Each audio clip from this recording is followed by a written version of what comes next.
Welcome back to the channel. This is Trinity Storm and you are watching What If Naruto Became Shinigami's Right Hand.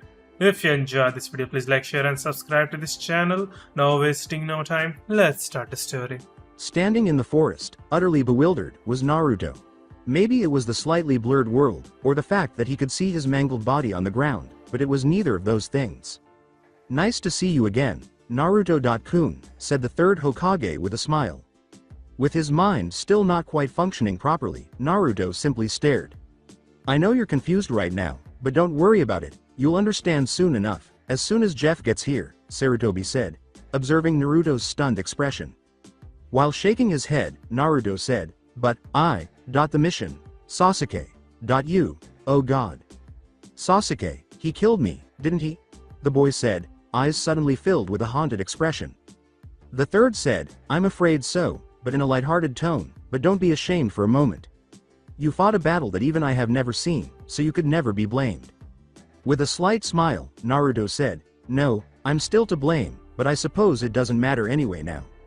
The boy approached his body slowly. The outline was a little hazy, but it was easy to see the enormous hole in his chest. "All my life spent training, and look how I ended up. Forget Hokage, I wasn't even a Chunin." "You don't need to worry, Naruto-kun," said Sarutobi with another smile. "There's a reason you are still pointing around." His expression was odd. "Yeah, shouldn't I be surrounded by mountains of ramen and beautiful girls? I was always told that after you died, you went to a place where your wishes came true." Naruto's comparatively calm demeanor impressed the former Hokage, but he simply shrugged when he asked, "I've never been to heaven myself, but I know some people who have, and it's a great place from what I hear, but in our cases, there are complications." Suddenly, Naruto appeared terrified, asking, "I'm not going to turn into a vengeful ghost, am I?" Sarutobi was just chuckling. "I've never heard of any of us becoming a vengeful ghost, but we do occasionally interfere with the lives of mortals." Naruto raised an incredulous eyebrow as he looked around and noticed that they were by themselves.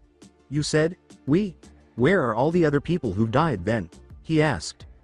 Sighing, he replied, "I told you, you'll understand when." As the surrounding air began to change and distort, Sarutobi grinned and said, Perfect timing." Naruto stared at the monster in front of him in horror as a massive form suddenly appeared. Although it had a humanoid shape, the majority of its body was hidden by a huge white robe and long white hair.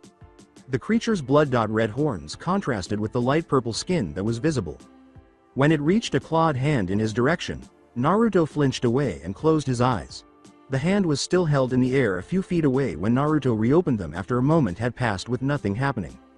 "It's a pleasure to meet you at last, Naruto-kun," the thing said with a fanged grin. "The name's Jeffrey, but you can call me Jeff."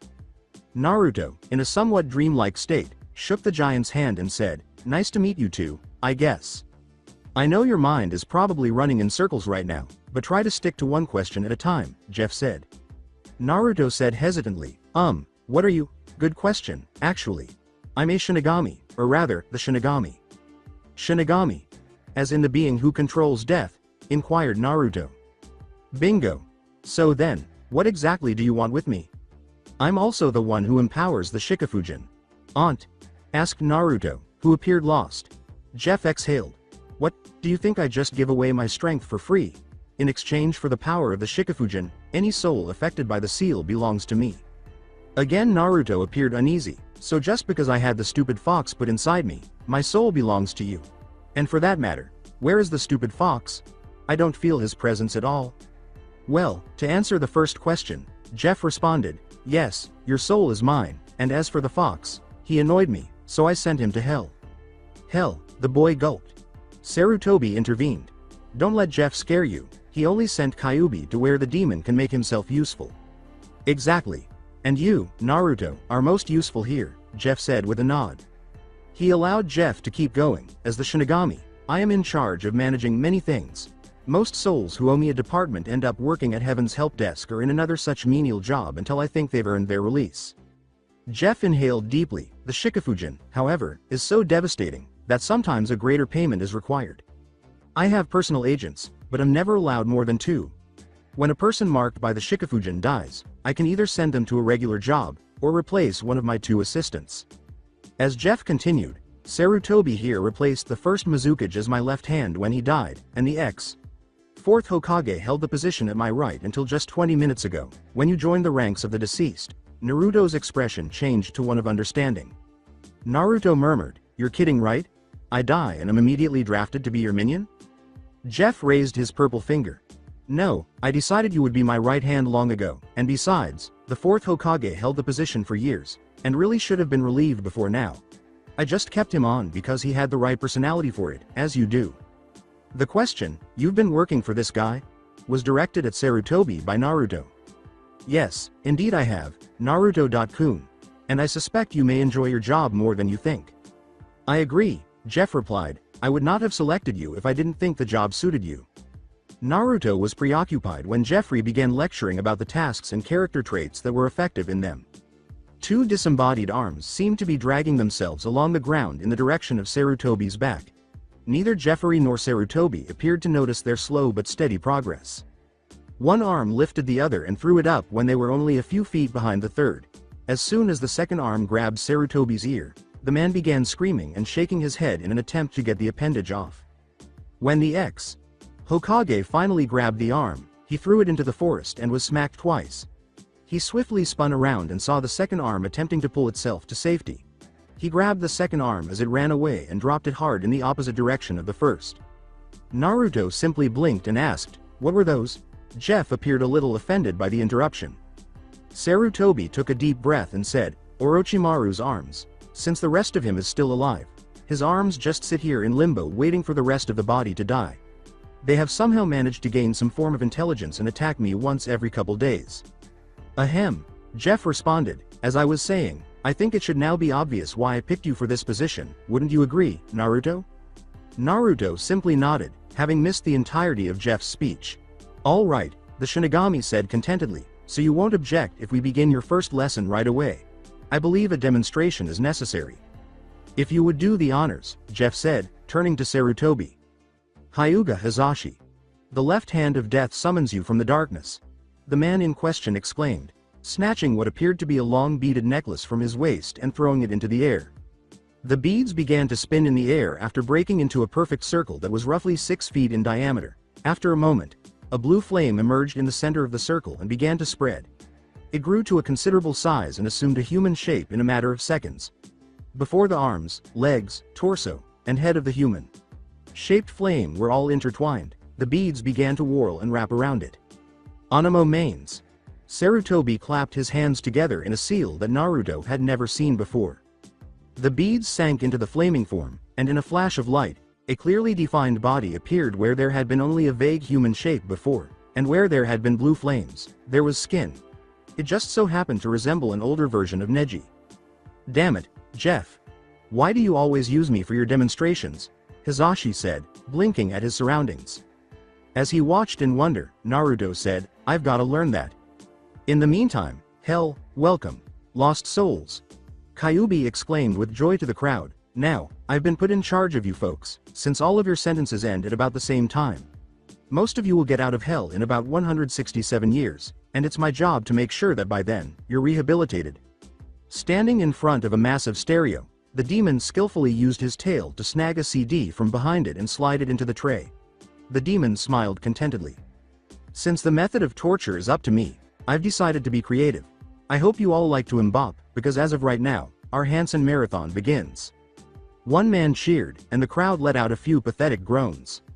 Kyuubi raised his eyebrows. "Whoever that was, you're now transferred to Rehabilitation Room 13C. The rest of you, get ready for 167 years of all Hansen, all the time." The demon began to bob his head in time with the music. If only he could get that adorable succubus to join him in dancing. "Don't get too excited, Naruto-kun, it will be a while before you are allowed to call spirits. As much as you may dislike it. Lesson 1 is learning the rules," said Sarutobi, dismissing the somewhat irritated Hizashi and picking up his beads as they fell from the Hyuga's disappearing form. "Rules?" Naruto's face dropped. "What, do you think we should just teach you reality-altering skills without restricting your use of them?" Jeff asked, raising a purple eyebrow at him.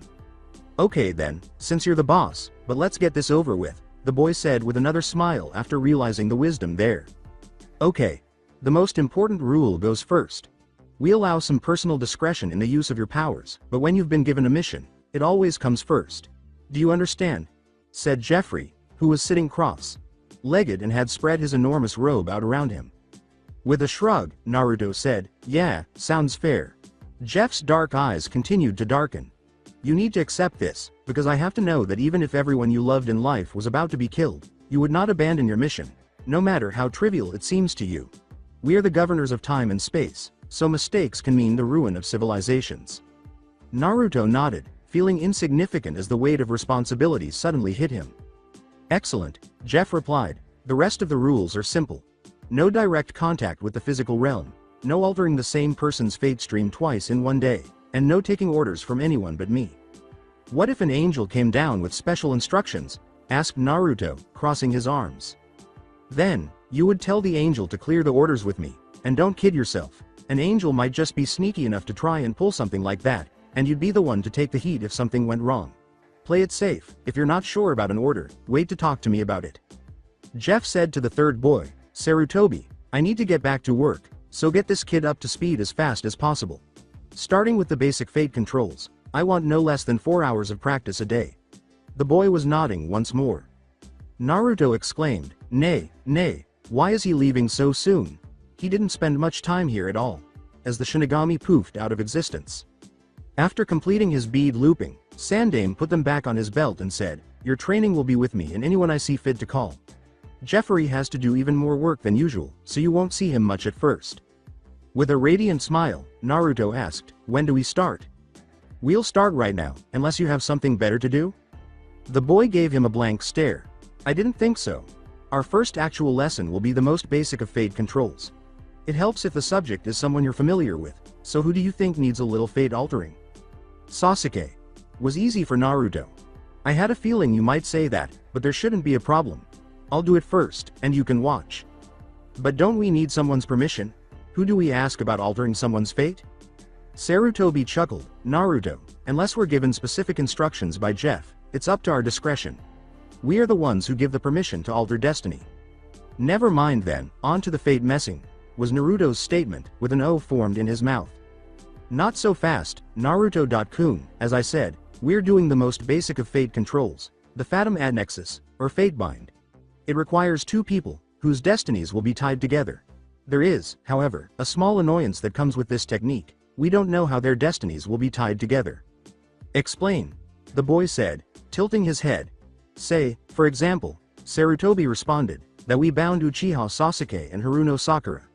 In 3 years, they might meet again. She convinces him to return home. He takes his punishment and the 2 of them fall in love and have 9 kids." Being dead made a lot of things clearer, so Naruto was surprised at how little this line of thought bothered him.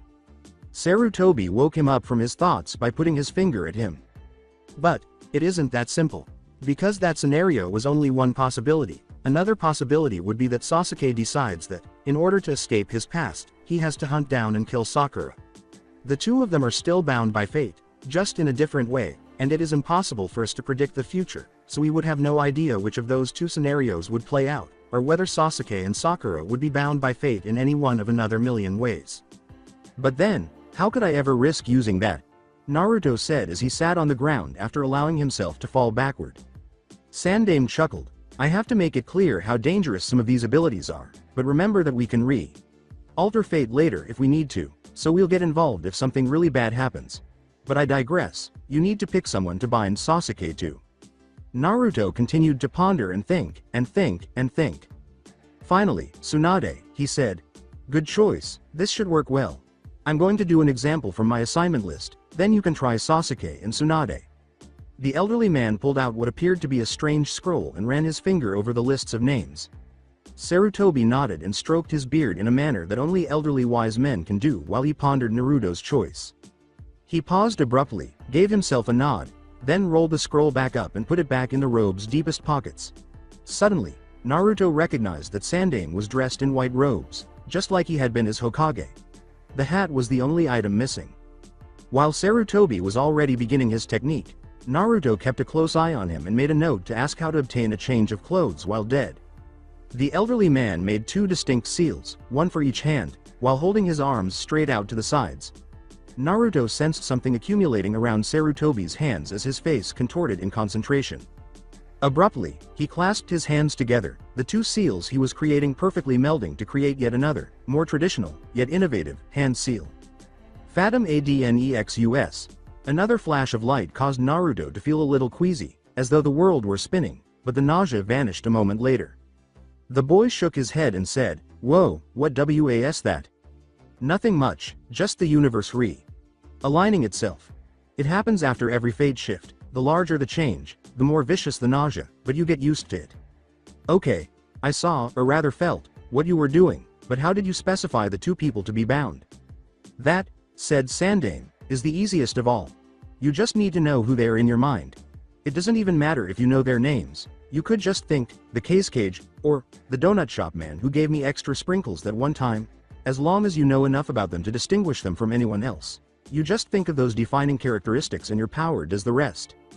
After taking this in, Naruto closed his eyes, formed the two one-handed seals with his arms as he had seen his teacher do, and considered Sasuke.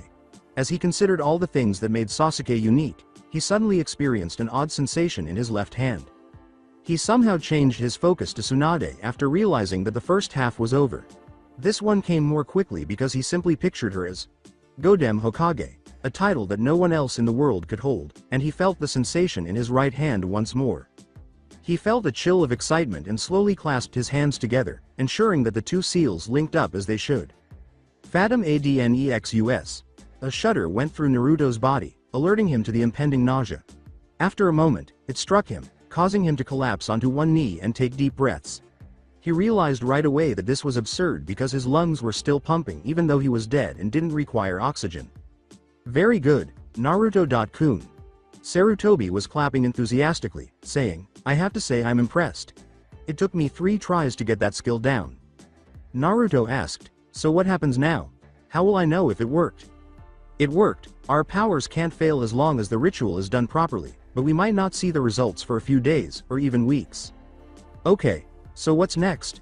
the boy asked with a look of excitement. "You just made your first enemy in the afterlife," Sandaime remarked. Naruto exclaimed, "Huh?" in surprise. "Not literally, Naruto-kun, but figuratively. Our work is such that ghosts, angels, demons, and everything in between get annoyed with us. The occasional one gets pissed enough to attack us head-on." Sarutobi stopped and reflected. "Angels use flaming swords, demons use pitchforks, and there was once a time when we used large scythes.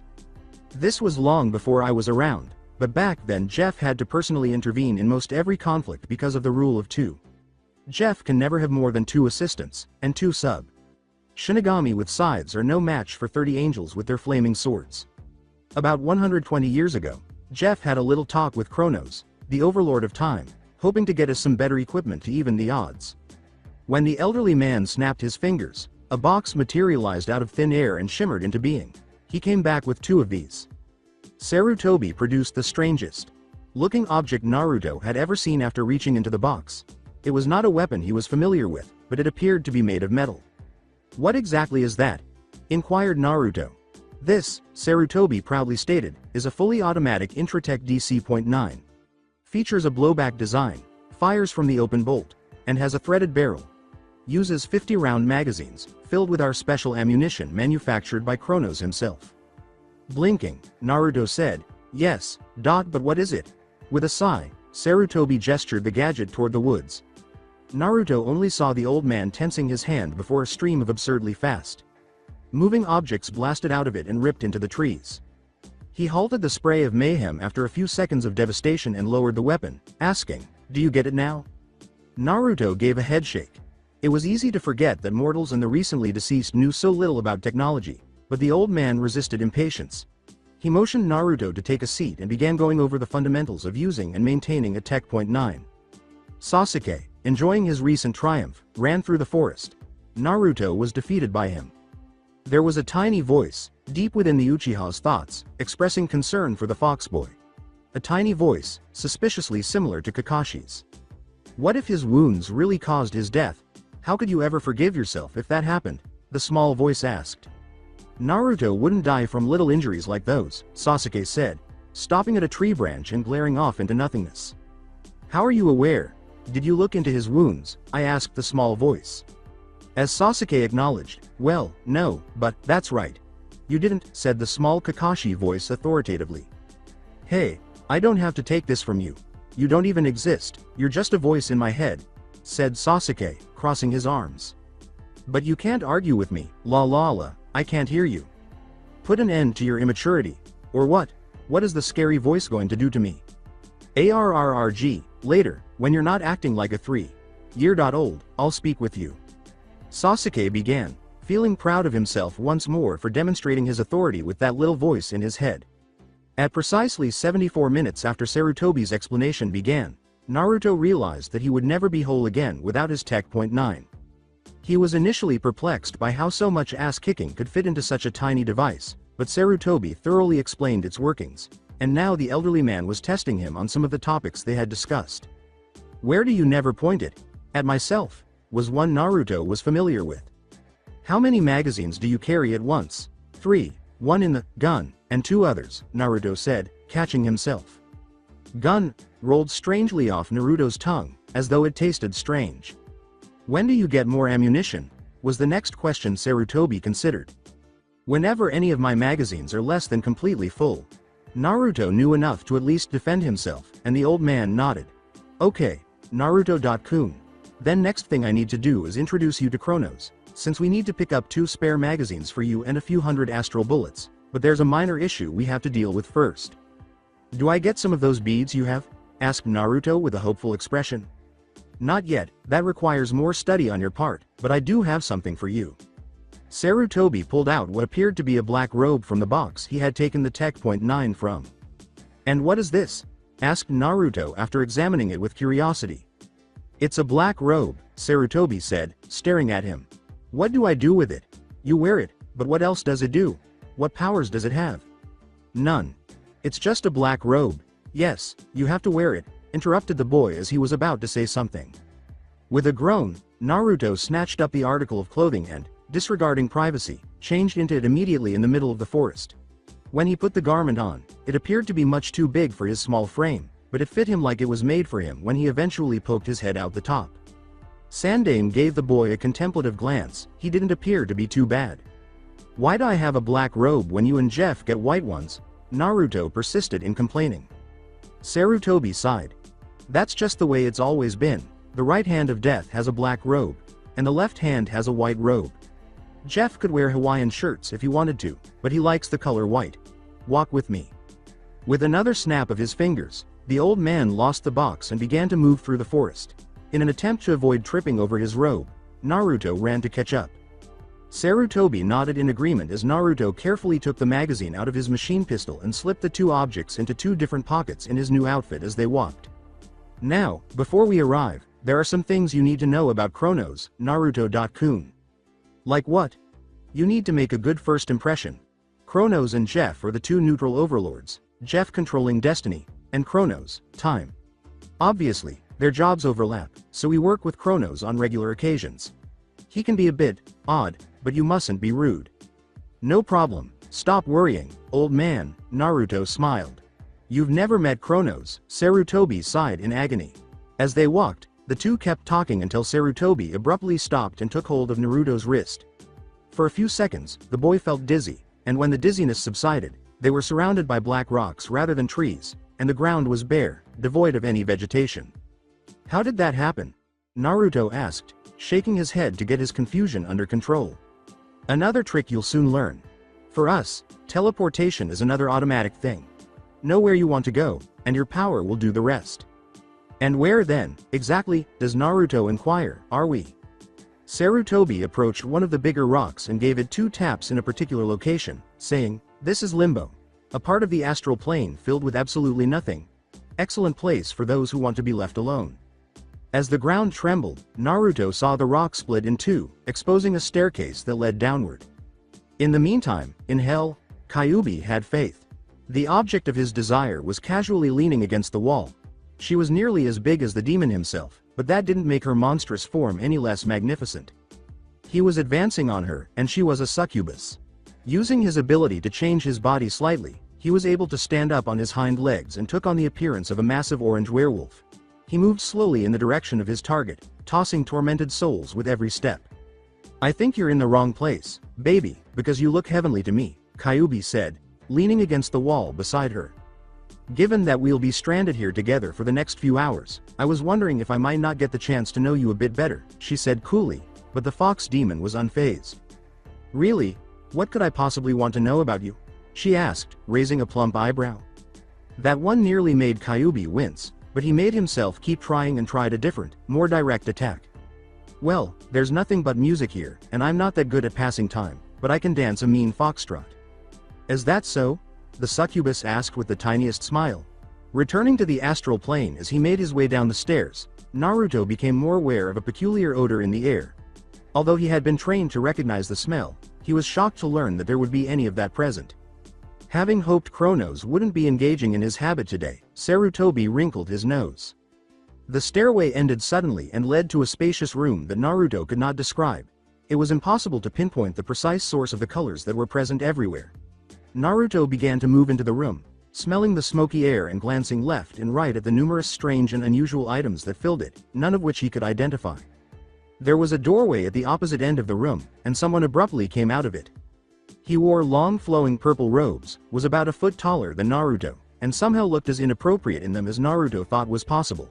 He had a pipe in his left hand, his face was unshaven, his eyes were a little bloodshot, and his hair was long and tangled past his shoulders. Yo, dudes. This the new kid, Sarutobi? He said with a smile upon seeing the two of them.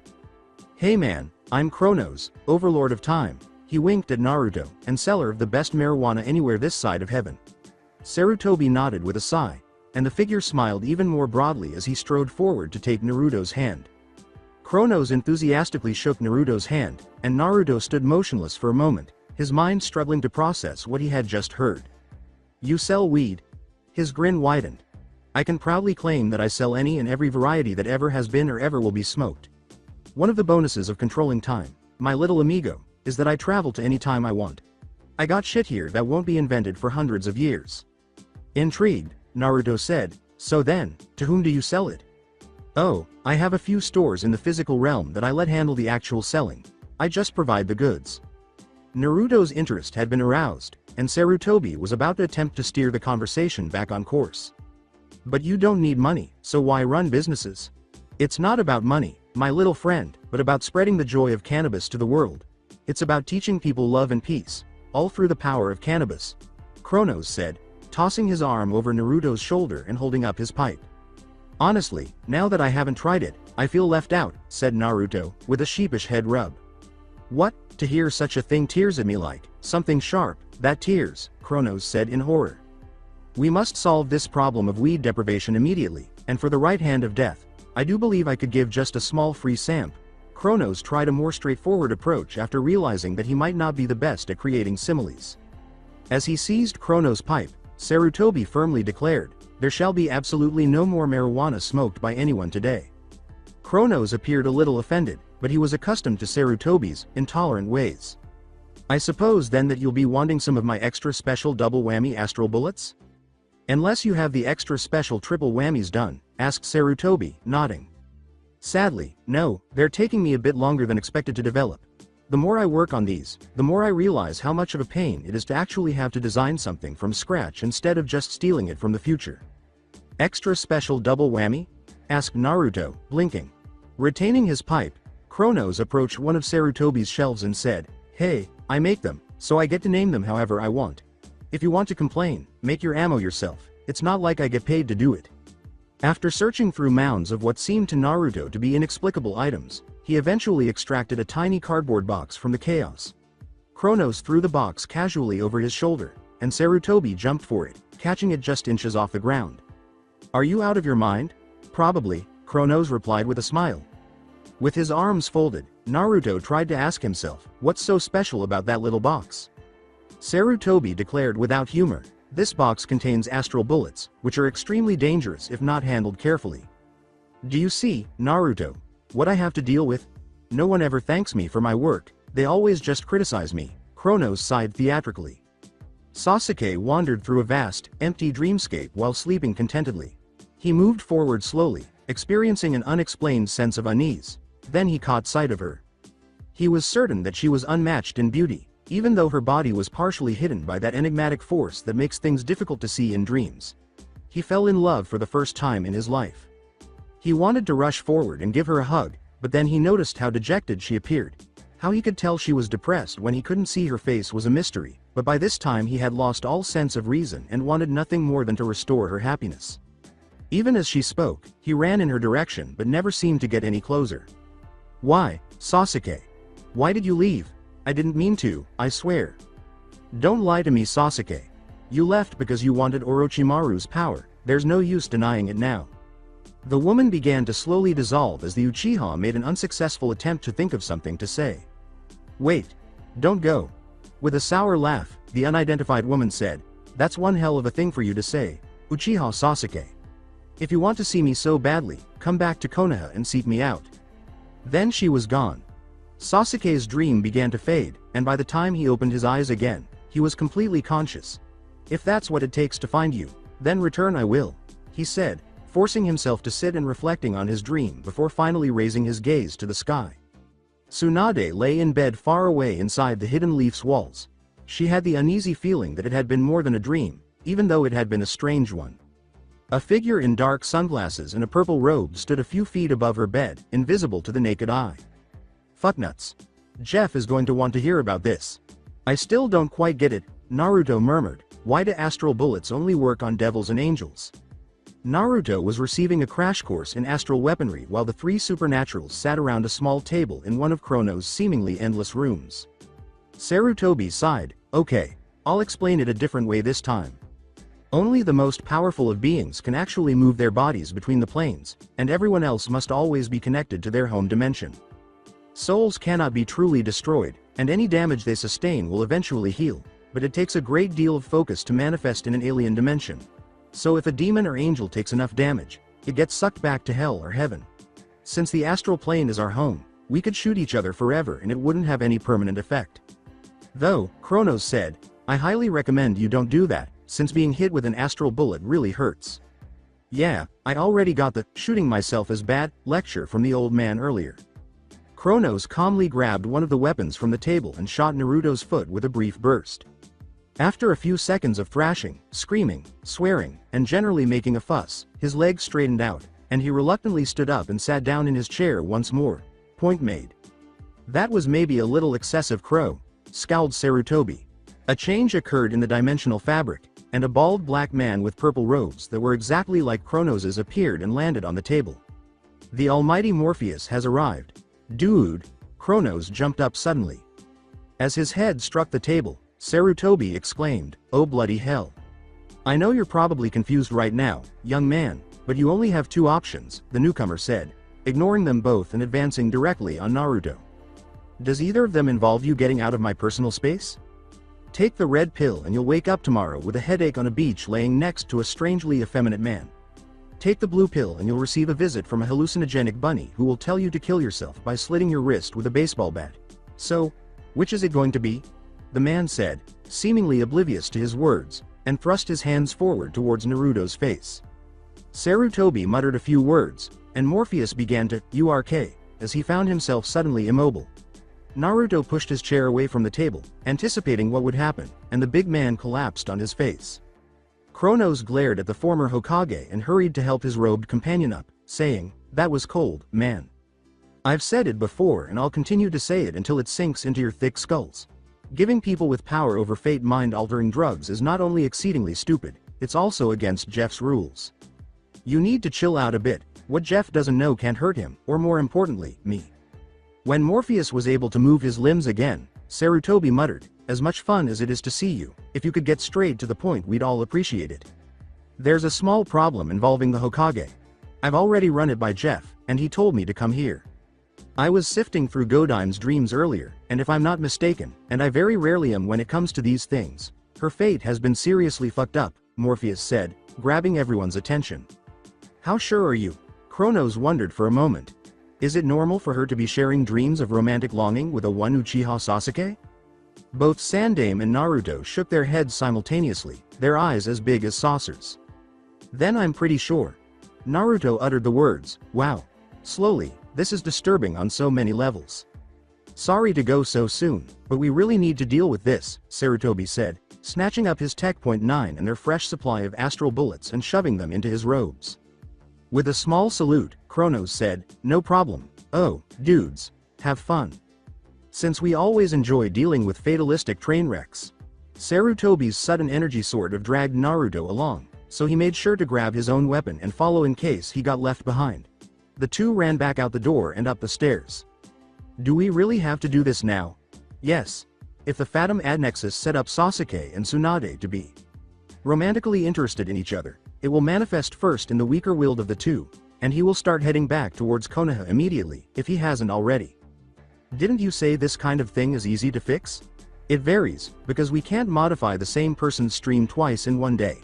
This one is going to be tricky since the longer we leave it the more complex it's going to get. So then why are we standing here, not moving? Because we're waiting for. When Jeff showed up beside them, he said, "A tangle on your first fade shift. Naruto.kun. This must be a record of some sort." The ripple was now familiar. "I didn't mean to, I swear. These aren't the kinds of things we can control, so let's try and sort this out. Any ideas, Sarutobi?" Tsunade won't start to feel the effects for at least another 24 hours, and so if we can correct this before then she'll just brush her dream off as a random occurrence. Sasuke is another matter entirely, and how we deal with him will depend on whether the two of them recognized each other in the dream. Do we have info on that? For a brief moment, Morpheus' head emerged from Kronos' door. By the way, they didn't recognize each other in the dream. As he pulled away, the door slammed, and Naruto looked around oddly, asking, "What was that?" Since we essentially do the legwork for the powers that be, they help us out by giving us an innate luck. You'll get used to things like that. Jeff raised his chin. So this might yet be resolved without the immense pain in the ass of getting any memory alterations done. Can you two handle it? With a nod, Sarutobi said, "Yes sir. Good, because I have to oversee some peace negotiations in Hidden Cloud, and nowhere will you find a group of angrier people than in Hidden Cloud. It's seriously ridiculous, they're not even angry about anything, just in general." Sandaime grabbed Jeff's wrist and they teleported, and Naruto felt the world spin as Jeff disappeared once more. Am I the only one who finds it strange that we're trying to stop Sasuke from falling madly in love with Tsunade because of a jutsu I did? Naruto asked, shaking off his recurrent nausea as they landed in a somewhat forested area. This kind of thing is usual fare for us. You'd be surprised how much work it is just to keep the physical world in working order. So then, where are we? We're directly between Sasuke and Konoha, so he should be passing by here in just a couple of minutes. Okay, then I have a question. What was with that weird Morpheus guy? I don't know him very well myself, but he's the Lord of Dreams, which is a far more powerful position than one might think, and he works for Kronos. I meant the thing with the multi-colored pills. I don't know myself, but it's something he always does, and he never tells anyone what he actually puts into them. Wait for me, my unknown goddess of desire, cried Sasuke as he ran through the forest with excitement. The small voice in his head, which still had Kakashi's voice, made the decision to speak up at this moment. This really isn't very smart, you know. You stay out of this. No little imaginary voice in my head could ever understand the love we share. Indeed, said a second voice, I cannot understand your actions, Captain, as I find them to be highly illogical. Who the hell are you? I am your sense of logic, and I must object to our current path, as I find there to be no valid reason for your sudden change of course. Love doesn't need a reason, but seriously, replied Kakashi, Spock has a valid point. You don't even know who you're running towards. What if she's like 70? I will love her anyway, so both of you shut up. I believe it possible that you are in denial about the irrationality of your actions, and are thus making a futile attempt to justify them, said the second voice, which Sasuke suddenly felt was raising a pointed eyebrow. That's right. I completely agree with whatever it was that he just said. You laugh now, but just wait. The love I share with, whatever her name turns out to be, will be unstoppable. Unbeknownst to him, Sasuke ran straight past Naruto and Sarutobi, who both watched him go with alarm. I used to look up to that guy, Naruto remarked. Zabuza had had enough of white. I'm incredibly tired of white. It appeared as though a few million gallons of white paint had been applied to a typical city. They could have at least chosen a more intriguing color, but he supposes heaven was meant to be pure and all that. Though he had heard from one of his angelic superiors that his crimes would have justified a couple hundred years of torture by cackling devils, he thought, not for the first time, that perhaps he would have been better off going to hell. He reasoned that even a starkly white city full of good people would be preferable to that. The angel Zabuza had been waiting for appeared out of nowhere as he stood just outside his home. His parents had named their second son Samium in an attempt to capitalize on Samuel's reputation as one of the greatest angels of all time. Samium was assigned as a courier because, regrettably, she proved to be a pretty bad fighter. Every week, Zabuza eagerly awaited one of the few breaks in the constant flow of boredom as the aforementioned courier was dispatched with all of the assignments for the different angelic warriors. Please tell me there's something in need of smiting this week. Got lots for you. Tyrael was very impressed with your recent work record, and particularly yourself. Motivation. Zabuza began looking through the pile of papers that Samium had passed over, saying, "What can I say? I just love to smite the evil doers." Ahem. Yes, well, you're certainly good at it. Oh, I have a problem with one of these assignments. What? See, it involves working in a house, and with a mouse, and as you know. Samium merely glared, fully aware of what was about to happen. I would not, could not, in a house. I would not, could not, with a mouse. I'm leaving now. I would not eat them here or there, I would not eat them anywhere. Go to hell. As the other angel took off, Zabuza shouted, I do not like green eggs and ham. I do not like them. Sam.I.am. The now rather unsuitably named devil of the hidden mist returned inside, satisfied that he had enraged at least one literally holy asshole that day. Were you being rude to Samium again, Zabuza, Sama? Rude? Really, Haku, what kind of angel do you take me for? The kind who takes great pleasure from mocking his fellow warriors of light. He picked out a task that needed his immediate attention and ignored Haku, saying, Sorry Haku, gotta run. There's one here that demands my immediate attention.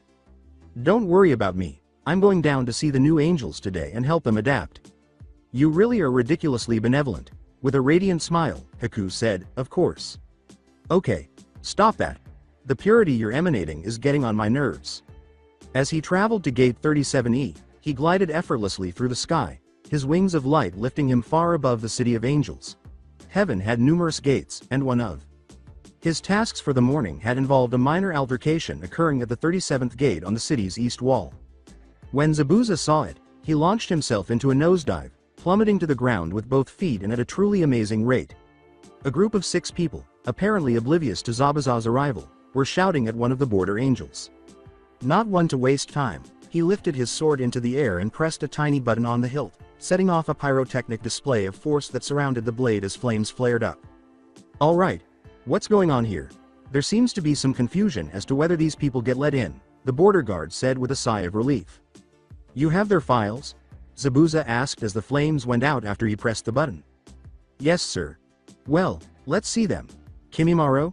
Zabuza opened the first file after snatching it from the smaller angel's trembling hand. Here. He assumed that most people would have thought the white-haired man was a little girly, but Zabuza had become a little numb to girly men. As soon as he began to glance through the file, he realized something was off. So let me get this straight, you had a horrible childhood, suffered your entire life from a crippling disease, devoted yourself entirely to the service of another person, and finally died from said crippling disease while trying with all your heart to protect the dream of the person you had devoted your life to? Yes, sir. All right, you're in. Next one. Tayuya? A girl with red hair came forward, but she seemed to be silent. Ooh, you're pretty close, this could go either way. Tayuya glared at Zabuza after he turned the page and gave a small chuckle. What's so funny, bastard? She asked. You were killed by a tree. It was a bunch of trees. It says here that the cause of death was tree. What do you mean, tree? How was she killed by a tree? The four-armed man elbowed his way forward. With an imaginary eyebrow, Zabuza said, I would imagine it fell on her, as trees are large and heavy things. He grabbed Zabuza's shirt with one of his forearms and yelled, Don't get smart with me, bastard, I'll kill you. Zabuza snapped his fingers after flashing a slow, distinctly malevolent grin. Ironically, there was little fanfare when a hole appeared in the ground and several fiery tendrils emerged. They encircled Kidumaru and sucked him into the ground. The white-haired twins charged him almost instantly, and then they vanished into the ground with another snap of their fingers. Just as Zabuza was beginning to enjoy himself, Jirubu slammed his big, meaty fist against the side of his head, sending him flying. The fat orange-haired man's triumph would, regrettably, not last long. Zabuza reformed his wings and steadied himself as white tendrils of energy twisted through the air. He pulled out his blade, pressed the button, and a wave of flame tore through the landscape. Tayuya and Kimimaro made the tactical decision to cooperate after glancing at the ash heap that had just been Jirubu and then at the ground where the others had been sucked down. Amazing. The angel of the border guard said, gazing at him in wonder. It's just a matter of liking what I do. Be sure to send that fat guy down to hell with his buddies when he gets himself back together, okay? Yes, sir. Good. Now you too, he said, glancing at the other 2 of the 5 or 6, depending on your count. Come with me. I have a lot more work to do today, and I have to get you people to the orientation building. In the meantime, Hell, Kidumaru, Sakin, and Ukin plummeted through the air and landed in a heap on the ground. As they slowly stood up, they became aware that everyone around them seemed to be dancing. Ba duba dop ba do bop, bop dop ba do bop ba duba. Ba duba dop ba do. Yes, looking around in horror, the 3 sound nins wondered how a fiend could have created such a terrible place. At his boombox, a few hundred feet away, the Kyuubi sat sullenly. Initially, everything had gone smoothly with the succubus, but he eventually gave in to temptation and one of his tails brushed over her butt. From there, of course, things had gotten worse. He felt much better after taking a moment out of his grousing to look at his dancing minions. Oh. Do I see some people not dancing? Everyone in the enormous cavern took precisely 1.6 seconds to fix their eyes on the 3 sound nin, who appeared to be very perplexed. It looks like I was right, we have some non-dancers. And you all know what that means, don't you? That's right, we're starting the playlist over from the beginning, the audience moaned in agony. Gazing up at the beast, Sakin said, I don't believe it, we're in hell. Looking at his brother, Yukon asked, literally or figuratively? Both, I think. There was an adolescent figure rocking back and forth in a remote and unimportant part of hell. They spend all day torturing mortal souls and having fun. Well, I can have fun too, and I don't need them. Taking a rock, he tossed it into the air and caught it. After glancing down at the rock, he threw it into the air once more. See, this is fun. I'm having lots of fun with my rock. Before he missed a catch and the rock hit the ground, this pathetic scene persisted for a few minutes. He paused once more, staring at the ground unfocused, before slowly reaching down and retrieving his ore chunk, turning it until he found the sharpest edge, and pressing the edge against his other wrist. You want to summon a demon, technically, but nothing at all like what you're imagining. He is, however, a specialist who has a great deal of experience dealing with people like Sasuke. If you say so, I do. Emo, the left hand of death summons you from the darkness. When he threw his beads, a black flame appeared this time. When it had sufficiently transformed into a human, Sarutobi created his seal, Onuma Mains. Ignoring them, Emo continued the geological assault on his wrist as he phased into existence. This is the guy? Naruto said, cautiously glancing at Sarutobi. Yes. What is he doing? He's trying to cut himself with a rock. He does that sometimes. Why? Because he's not allowed to have sharp objects anymore. I'm failing to see how this person is going to be able to help us with Sasuke. That's right, I'm not good for anything. No one ever wants me around. Emo glared as soon as he heard him. That's a very nice sweater you have there, Emo, said Sarutobi with a smile. You don't really think that though. No one ever understands my self-expression. No one loves me. Blinking, Naruto said, perhaps I spoke too soon. What do you mean? They're staying with me, Bardiel sighed. Exactly what I said. It's an honor, Zabuza. It means that the upper echelon thinks you're a good role model. The only logical answer Zabuza could think of to that was, they think I'm a good role model? They do, and you can't argue. Kimimaro and Tayuya have already been assigned as your apprentices. We all look forward to their success. The devil of the hidden mist stomped away as the door slammed in his face, his new minions scrambling to try and keep up. I can't, bleep.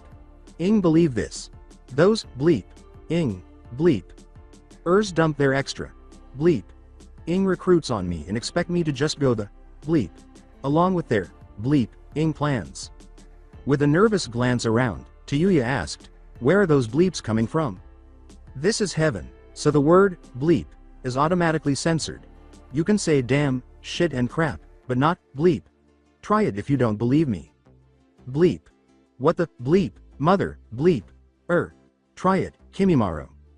Actually, I'd rather not, as I find the two of you to be profane enough as it is. Kimimaro sighed as he suddenly found himself the target of intense ire. Fine. Bleep. Bleep. Bleep. Bleep. Bleep. He looked momentarily shocked. There was silence for a moment. Bleep. Ity. Bleep. Ity. Bleep. Ity. Bleep. Bleep. Ity. Bleep. Ity. Bleep. Ity. Bleep. Zabuza and Tayuya gave him a weird look and said, "Okay, you can stop now." "Seriously, kid, you're freaking me out. It's amazing." The soft, yet still firm and insistent tone of the bleep, the white-haired man said, shaking his head after appearing to be lost in his own world for a few seconds. "It's a divine sensor bleep. No, it is so much more than a sensor bleep. It is my soul shining through." "What is with this guy?" By shrugging, Tayuya said, "Kimimaro doesn't really do anything halfway." "But isn't this a little excessive? Well, start the flashback scene." "Hey kid, you look like hell, want to come hang with me for a bit?" Orochimaru asks, glancing down at the Ultra Chibi Kimimaro. "Wow. Someone's offering me help. I'm gonna swear to be his lifelong slave." After leaving a corner store, Chibi Kimimaro discovers he is missing some change. "What? That lady stole 13 cents from me. I'm gonna kill her and her entire family." Kimimaro discovers that McDonald's only gave him one piece of pickle when he ordered a hamburger. "How dare they? I'm gonna burn this restaurant to the ground along with everyone in it." Final flashback scene. Not for him, no, with the phrase, bleep, ity, bleep, ity, bleep, ity, bleep, ba, bleep, ba, bleep, ba, bleep, ba, bleep. Kimimaro had returned to his experiments. "I'm going to eviscerate you if you don't stop that right now," Zabuza twitched. Although Kimimaro had no idea what eviscerate meant, he thought it sounded pretty painful, so he huffed haughtily and fell silent. "Now, as I was saying, since you two are apparently going to be bothering me until I can find someone else to dump you on, there are a few basic rules that..." Bleep. When his head snapped around, Zabuza saw that they were both pointing at each other while feigning innocence. In most situations, this would have eliminated the offender, but Tayuya and Kimimaro were both accustomed to always being the one suspected of the crime, so they were not at all credible when it came to appearing innocent. Zabuza began talking as he walked backwards, not ready to begin that game.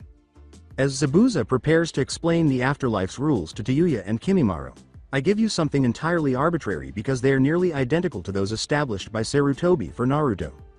On the day following his arm loss, Orochimaru wakes up early and goes to his closet in his Metal Gear Solid 2 inches boxers to find something to wear. He thinks to himself, "I can dress myself with my freakish tongue, so it's okay if I don't have arms." Orochimaru sits down later for breakfast and inspects his food. He thinks, "I can eat with my freakish tongue, so it's okay if I don't have arms." Orochimaru looks at the roll of toilet paper after using the toilet to finish his business in the bathroom. He tells himself that it's okay if he doesn't have arms. "Kabuto, I need you for something," he exclaims as he abruptly glances down at the toilet, then back at the toilet paper, and finally up at the door. And now, back to our regularly planned oddities. Everyone understand?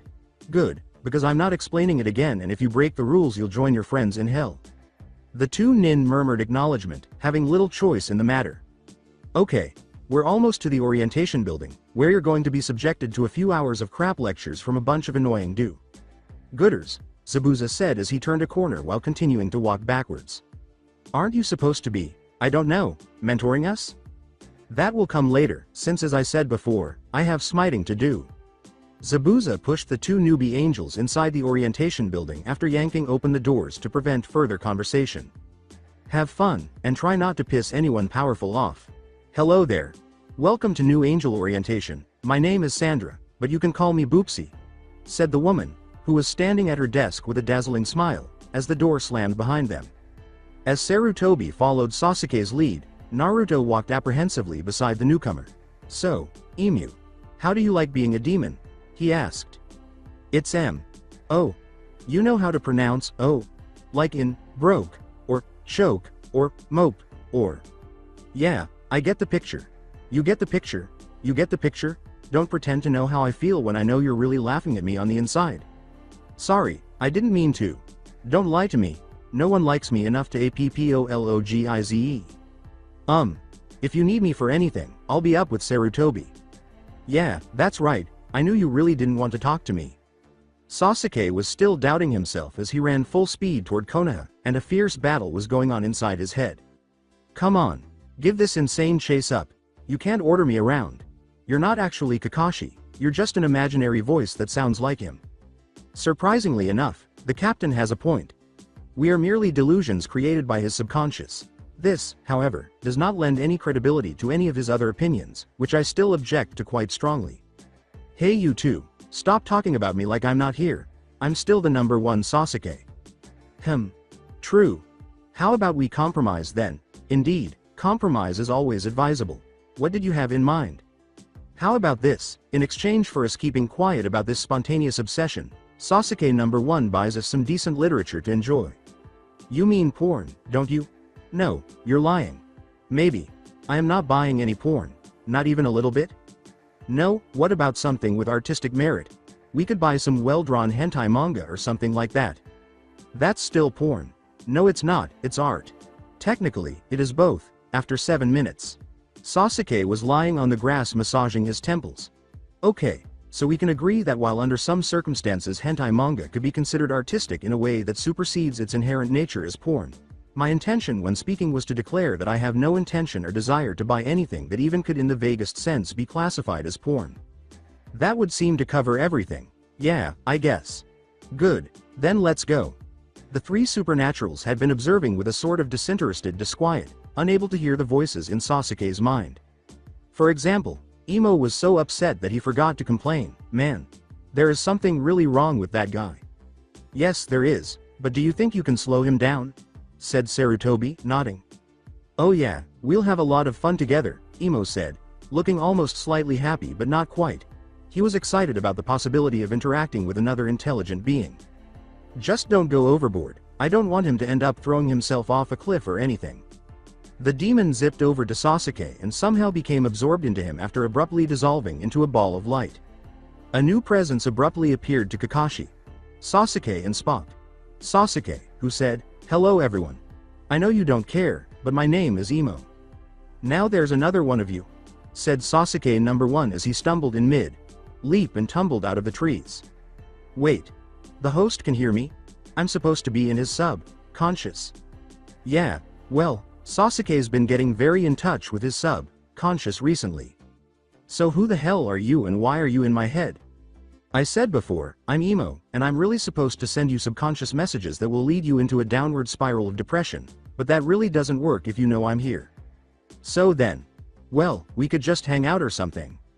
"I meant, so then when are you going to get the hell out of my head?" "So you want to do this the hard way? Fine. All of a sudden it makes sense. The whole world becomes clear once I realize that nothing I do will ever matter and that nobody will ever love me," said Sasuke, who had just fallen on his butt and grabbed his knees while rocking back and forth due to a sudden cloud of sadness. "Well," Sarutobi replied, "at least he's not moving anymore. Imo should be able to restrain him until we can undo the fate alteration." "So then," cautiously, Naruto said, "what are we going to do now?" The older man murmured, "Now, we have a much bigger obstacle to overcome. Hokage Tower is the hidden leaf. Hello Shizune? Good afternoon Tsunade. Sama, did something good happen?" "Not really, it just seems like a happy day." Shizune couldn't shake the feeling that something wasn't quite right as Tsunade bounded into her office. When she cautiously approached the singing Tsunade after following her teacher into the Hokage's inner sanctum, she was abruptly turned around and said, "You know, I like dark-haired men." "That's nice, I guess. In fact, I like men best with an air of mystery, and maybe just a little rebelliousness too. Is there some reason for bringing this up now?" "Not really. I'm just feeling romantic today, I guess, and maybe a little wistful." "It's good that you're in such a good mood, but we have a lot of things to take care of right now, so it might be better to focus on what needs to get done." "Why do you always have to be so responsible?" With a small cry of frustration, Shizune said, "One of us needs to be. I think you need to get laid. Tsunade, Sama." "What? It's true. You need to go out and meet some men your own age rather than hanging around in this tower all the time." TH. That's. It doesn't even have to be serious if you don't want. I mean, you're plenty attractive enough to have guys lining up just for a chance to talk to you. All you need to do is find a bar, shake your MMPH. Anything we can help you with, Jiraiya. Sama? Shizune asked, clamping her hand on the Hokage's mouth and grinning over the older woman's shoulder at the man in the doorway who was looking far too amused. Right now, I have to say I'm pretty interested in what it is Tsunade wants you to be shaking in bars. Jiraiya, you are an expert on this kind of thing. Don't you agree Shizune is hot? The Hokage said, snatching her assistant's hand away. Shizune hurried out of the room, pulling a stunned Jiraiya with him, saying, if you'd excuse us for a moment, Hokage-sama. What on earth is wrong with her? I'm not sure. She came in really bouncy, and then started talking about how she liked her men dark and mysterious, and then she. Okay. You need to calm down and think about this rationally.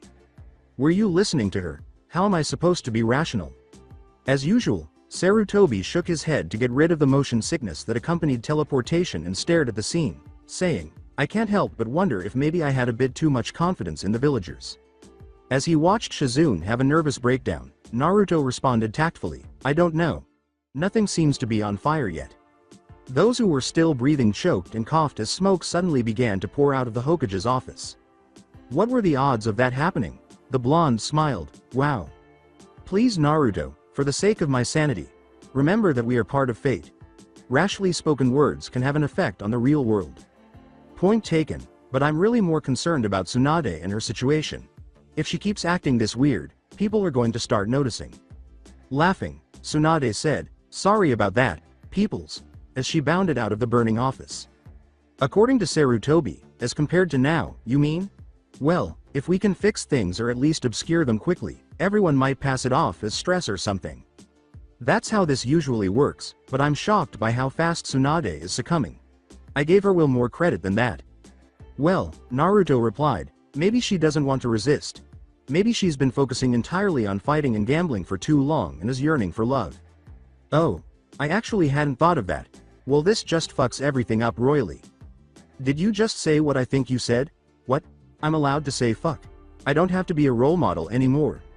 Yeah, Naruto said, glancing down at the general chaos and mayhem below them as Jiraiya and Shizune assembled a fire crew and Tsunade, dreamily prancing around and muttering something about her prince, said, you passed that job on to her. Fucked. Feel better. Yes, thank you. Zabuza was comparatively happy as he walked the streets. His quota of evildoers had been smitten, and he could now return home and eat dinner. The only thing upsetting him was his certainty that he had forgotten something, and as he thought about it, his gaze wandered to the skyline and the approaching orientation building. Oh, bleep. Zabuza rushed to the main doors and flung them open, saying, you brats in here. His positive attitude was fading faster than a puppy thrown into lava. He tottered as he realized that he couldn't move his legs because someone was clinging to them, and he reeled back after two unexpected impacts on his lower body. I swear to God, if you just never send me back in that building again, I will be your slave for life, said a trembling Tayuya. Who'd want you as a slave? You're weak, unattractive, and bitchy YYAAND. Hello there, Boopsie. It's nice to see students show so much affection for their teacher, said the eternally upbeat angel with a radiant smile. Isn't it? Zabuza asked in an overly artificially happy tone. How did they do today? Very well, though they might benefit from a couple more days training. I think I'll do the rest of it myself, actually. Why, that sounds wonderful. It's good to see an angel showing so much interest in the education of novices. Now if you'd excuse us, we need to be getting home. Zabuza snarled. Either you let go of my legs right now or my sword is going to get very affectionate with your faces. Boopsie shut the door behind them. The two appeared to regain some of their composure after cleaning up, and Tayuya, who essentially spoke for them both because Kimimaro detested speaking, attempted to make amends by saying, and you know, I was of course just kidding about the slave thing and... Shut up. Remember that the quieter you are, the less likely I am to figure that being knocked down a few ranks for, accidentally, throwing my apprentices into the fiery pit of hell wouldn't be as bad as having to put up with you. Now that the quiet had grown a little tense, Zabuza led the way back to his house, with Kimimaro and Tayuya following in silence. Welcome home, Zabuza. Sama, how was your da? Haku said as he put down the stew he had just taken out of the oven after hearing the front door slam open. Haku stumbled out of the kitchen as they saw their guests, saying, you really should have told me you were going to invite people over. Seriously, how did a jackass like you get a girl like her to move in with you? Tayuya asked, glancing over at the apron. Wearing Haku before turning back to Zabuza. From there, things essentially got worse. As Haku pulled her through the house, Tayuya was wringing her hands uneasily and said, I'm really not sure about this. Oh, don't be silly, it's just a change of clothes. Yes, but they're weird. Even Haku's renowned patience was put to the test. Oh, come on, he said. Zabuza and Kimimaro were engaging in a long, standing male bonding activity by sharing chicken wings while the others were out of the room. Beer would have been preferable, but since alcohol was practically unheard of in heaven, they were forced to make do with fruit punch, which was delicious despite not being as manly. The pale, skinned angel had been using a knife and fork to remove the meat from the wings, but now he was snatching them up, tearing the meat off in a single bite, and throwing the bones into the trash can on the other side of the room. After a moment of silent observation, Zabuza picked up 2 wings in one hand, gave them a thorough scrape across his teeth, and tossed them across the room, causing them to bounce off the wall and land in the waiting trash can. After a few minutes of this escalation, Zabuza and Kimimaro were both holding 5 chicken wings in each hand when Haku and Tayuya arrived. In a matter of seconds, all 20 wings were devoid of meat and flung across the room, landing in the almost full trash can after bouncing off the now sauce-stained portion of the wall. What are you two doing? Asked Tayuya, blinking. Zabuza finally relaxed and leaned back in his chair as Kimimaro extended a hand while maintaining eye contact. Huh, it looks like I underestimated you, girly man. I could never get Haku to eat chicken wings with me, but you held your own pretty well, Kimimaro said. Above Baku's head, a symbolic question mark said, we eat chicken wings sometimes. Despite his hands being covered in barbecue sauce, Zabuza picked up his mug of fruit punch and drank it all at once. Yes, but you've always missed the point, he said. Looking at you two, it would seem the point is to make as large a mess as possible. Excuse me, but why is Tayuya hiding behind you? Said Kimimaro, tilting his head. Tayuya grimaced and pushed Haku aside, saying, I'm not hiding. Tayuya remembered exactly why she had been hiding when she heard Kimimaro's mouth open and close a few times without saying anything. What do you know, the brat really is female, Zabuza chuckled. Damn it, I knew I shouldn't have let myself get talked into this. Kimimaro was able to control his gaping and form the words, you. Girl. When his motor cortex eventually restored contact with his mouth. See, said Haku with a smile, he thinks you look cute too. You're taking a few liberties in translation there, don't you think? I'll have you know that despite my less than macho appearance, I'm still perfectly fluent in man.sa. To put it politely, Tayuya was dressed in one of Haku's angelic white kimonos, which fit her fairly well aside from being a few sizes too small in the chest. Zabuza was a little comforted that despite their outward appearances, the two shinobis still had a certain innocence about them as he watched with barely disguised amusement as Tayuya attempted to hide once more and Kimimaro stared blankly. Which, of course, meant something he could ridicule. After being subdued by Shizune's sleeping genjutsu, Tsunade slept soundly amidst the slightly burned remains of her office. Jiraiya and Shizune hoped the Hokage was simply experiencing a brief delirium, possibly from being overworked or from not gambling for 3 days in a row, so as not to disturb the general public just yet. They had left to try to keep the village functioning while keeping everyone from finding the chaos and the remnants of a fire in the Hokage's office, hoping that the issue would be resolved if the Hokage was left to sleep. As a result, Naruto and Sarutobi were left to keep watch over the sleeping woman and bide their time until they could change her destiny. The two spirits were growing restless as they played their 2341st round of rock, paper, scissors, but before Sarutobi could propose that they explore the rest of the town to kill time, there was a commotion outside the window, and a figure in dark clothing slipped silently into the room. Shit. Both Naruto and Sarutobi swore simultaneously as Sasuke knelt beside the Hokage, his face softening as he looked into her eyes. Slowly, Naruto uttered, "Whoa." Sasuke is grinning, eerie. Please, Naruto, let's try to stay on topic here. Why isn't Imo doing his job? Touching Tsunade's face tenderly, Sasuke said, my blonde goddess, I know I am unworthy, and could wish for nothing more than to die next to your peacefully sleeping body. He sighed, well, I guess that answers our first question, now how do we get Imo out of Sasuke before he decides to either slit his wrist or, even worse? Sarutobi dutifully questioned, what could be worse than Sasuke slitting his wrist? With a sigh, the Uchiha pulled his hand away from Tsunade's face and threw back his head, saying, crawling in my skin, these wounds, they will not heal. Naruto plugged his ears as Tsunade awoke with a start and said, damn it, Either get emo out of Sasuke or I'm going to give him a razor myself.